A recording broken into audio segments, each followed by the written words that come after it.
Gutom at wala ng lakas, kaya luto na lang tayo ng mabilisan. Yung wala ng madaming arte para kain na agad tayo at para busog agad. Parang wala akong energy guys kasi gutom ako. Luto na lang tayo yung pinakamabilis.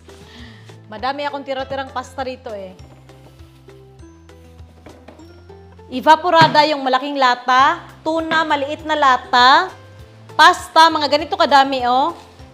Panimpla asin, paminta at kalahating chicken cube. Ito lang lahat, no? Itabi nga natin dito muna sa likod. I-prepare ang lutuan. Madaming nagtatanong dito, made in Japan to, bigay ng friend ko. Tapos ang butane, made in Korea para safe. Okay. Tapos kawali pala, wag mo na painitin ang apoy ha. Hindi naka-on yung apoy ha. Ilagay na natin ang pasta. Masok ka. Buksan ang tuna. Tanggalin lang ang sabaw. Yan o, nakatulo na. Ilagay sa kawali. Oh. Isang lata ng evap, buksan ko rin pero hindi ko na ipapakita kasi alam nyo na paano magbukas. Buhos rin natin lahat, no? Ay, kalami. Timplahan lang ng konting asin, paminta, at yung kalahating chicken cube. Paghaluin lang, tuno, mangyapon ka niya. Kina ni guys, luto na ni, charot lang. Dito na natin sisindihan yung apoy, wag mahina, wag malakas, kadamtaman lang. Takpan at hayaan muna natin kumulo. No, gutom na kayo, ay seryoso. Umuwi pa ni hapon ba? Ito oh, nag-uumpisa ng kumulo. Wag na takpan no, para mabantayan natin na hindi ma-overcook yung pasta. Haluin. Kahit tinatamad tayo guys, haluin lang natin paminsan-minsan.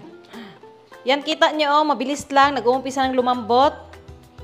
Hayaan lang muna natin.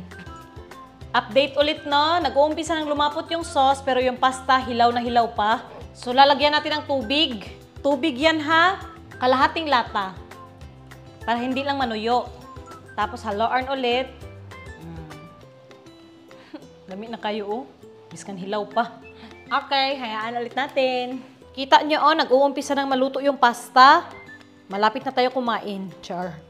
Ayan, update ulit no, yung gatas nag-uumpisa ng maging creamy. Wala akong nilagay na kahit anong pampalapot ha. Baka sabihin nyo, char. At ito na oh, oh, luto na ang pasta creamy. Creamy pasta natin. Baliktad pa, di ba? Ayan oh, di ba? Oh. Ang creamy tingnan.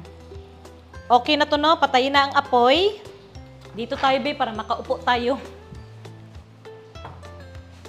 Ikaw na bahala kung lalagyan mo ng cheese. Padamo lang para pang pa-chop. Tikman nga natin to, no? Ayan, oh. Ganda na pagkaluto, no? Kaon kay gusla kayo.